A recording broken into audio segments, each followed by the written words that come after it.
Presiden Prabowo Subianto resmi melantik Djamari Caniago sebagai Menteri Koordinator Bidang Politik dan Keamanan atau Menko Polkam, Rabu 17 September 2025. Pelantikan tersebut menandai babak baru bagi Djamari setelah sebelumnya ia dikenal sebagai Purnawirawan TNI AD. Usai dilantik, Djamari langsung menegaskan rencana revitalisasi organisasi Kemenko Polkam. Penunjukan Djamari menggantikan Budi Gunawan juga menyita perhatian publik karena latar belakang hubungannya dengan Presiden Prabowo, termasuk sejarah rekomendasi pemecatan pada 1998. Berikut adalah fakta seputar pelantikan Djamari Caniago sebagai Menko Polkam dan sejarahnya dengan Presiden Prabowo. Setelah resmi dilantik, Djamari menyatakan revitalisasi Kemenko Polkam menjadi sebuah keharusan. Namun ia memastikan tidak ada perubahan besar dalam struktur organisasi. Djamari menyebut revitalisasi dilakukan hanya untuk memperkuat efektivitas lembaga.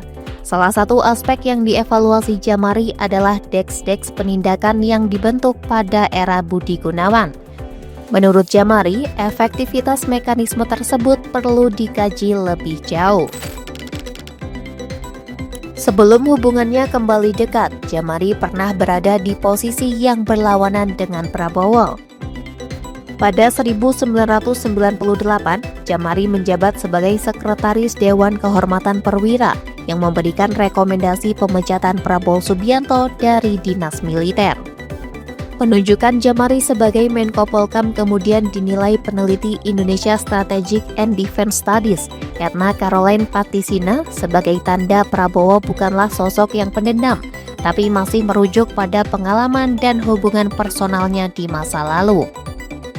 Etna menjelaskan, Djamari dan Prabowo telah memiliki kedekatan sejak Akabri. Djamari merupakan komandan Prabowo saat keduanya sama-sama tengah menjalani pendidikan militer. Kedekatan tersebut kemudian berlanjut ketika Djamari bergabung ke dalam Partai Gerindra. Rekonsiliasi pun makin tampak saat ia dipercaya menduduki jabatan strategis sebagai Menko Polkam.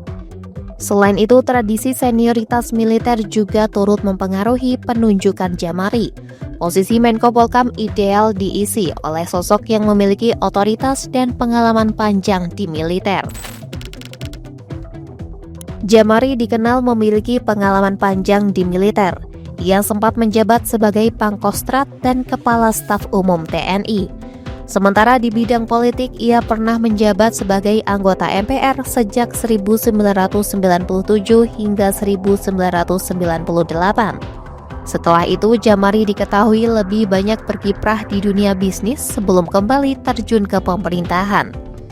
Sebagai Menko Polkam, kini Djamari mengoordinasikan lembaga strategis seperti TNI, Polri, dan Kementerian Pertahanan. Otoritasnya makin diperkuat setelah ia dianugerahi pangkat Jenderal Kehormatan. LHKPN mencatat Djamari memiliki kekayaan sebanyak 3,2 miliar rupiah dan 46.689 dolar AS pada 2002.